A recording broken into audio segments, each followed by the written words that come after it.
بسم اللہ الرحمن الرحیم۔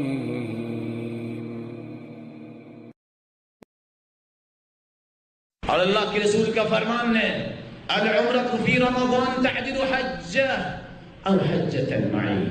ابھی سے پلاننگ کرو، جن کے پاس مال و دولت ہے رمضان میں عمرہ کرو۔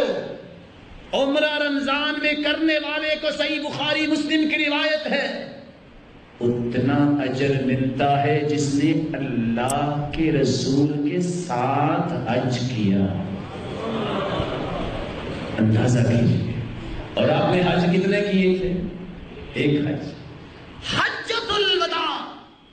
اللہ کے رسول صلی اللہ علیہ وسلم کے ساتھ کتنے صحابہ تھے، اس شخص کا درجہ کتنا بنتا ہے۔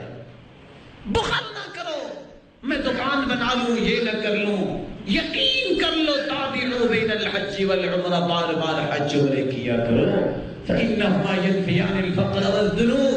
بار بار حج عمرے کرنے سے گناہ بھی معاف ہوتے ہیں، انسان کی فقیری توڑ دیتا ہے اللہ اور تغنگر بنا دیتے ہیں، اور یہ اللہ کے وعدے ہیں۔ اور اگر مال نہیں ہے یا مال ہے تو بیمار ہے، یا مال ہے میں کہہ سکتا ہوں ویزا نہیں لگ سکا، تو اللہ نے اس کو بھی محروم نہیں کیا۔ ہو سکتا ہے کسی ایجنٹ کے اندر اللہ کا خوف نہ ہو، پیسے ہی کھا گیا ہو۔ ہر روز عمرہ کرو، اور رمضان کا دن ہے ہر روز حج کرو۔ کس طرح؟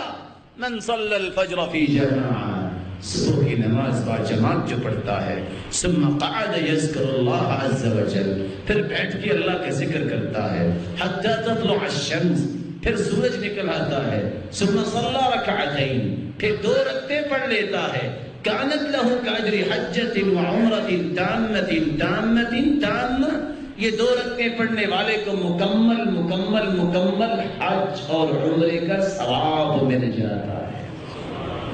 رسول اللہ صلی اللہ علیہ وسلم نے صحابہ کرام کو ربانی بنایا تو فرمایا قرآن پڑھو، شہر القرآن۔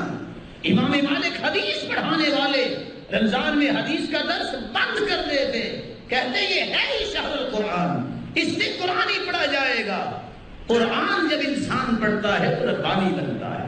اور قرآن پڑھنے کا معنی یہ نہیں ہے کہ تم دوسرے دن اعلان کرو کہ ایک قرآن ختم ہو گیا ہے۔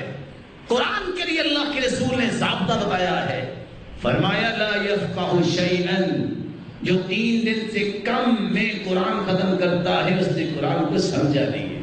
اور قرآن کی آیت پہ ایک لمحے کے لیے غور کر لو، شہر رمضان الذی انزل فیہ القرآن ھدی للناس وبینات من الہدی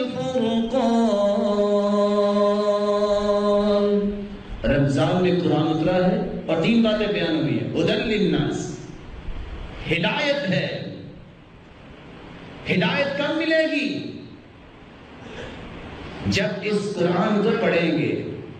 بینات من الہدی، ہدایت کی واضح دلیلیں ہیں۔ کیسے پتہ چلے گا؟ معانی پہ غور کر کے پڑھیں گے، ویسے نہیں۔ والفرقان، تمہاری شخصیت فرقان کیسے بنے گی؟ کیسے تم حق و باطل میں تمیز کرو گے؟ جب اس قرآن کے 3 کام کرو گے، اس کو پڑھو، اس کے معنی کو سمجھو اور اس کو یاد کرو۔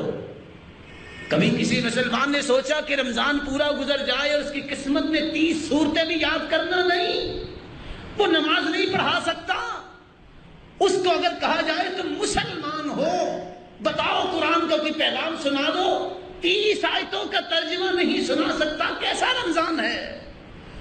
اللہ رب العزت ہمیں اس بات کی توفیق عطا فرمائے، ہم عزم کر کے رمضان میں داخل ہوں۔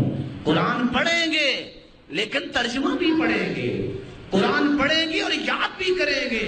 اللہ رمضان کی نعمت اور رونق ہمارے نصیب میں فرمائے۔ وآخر دعوانا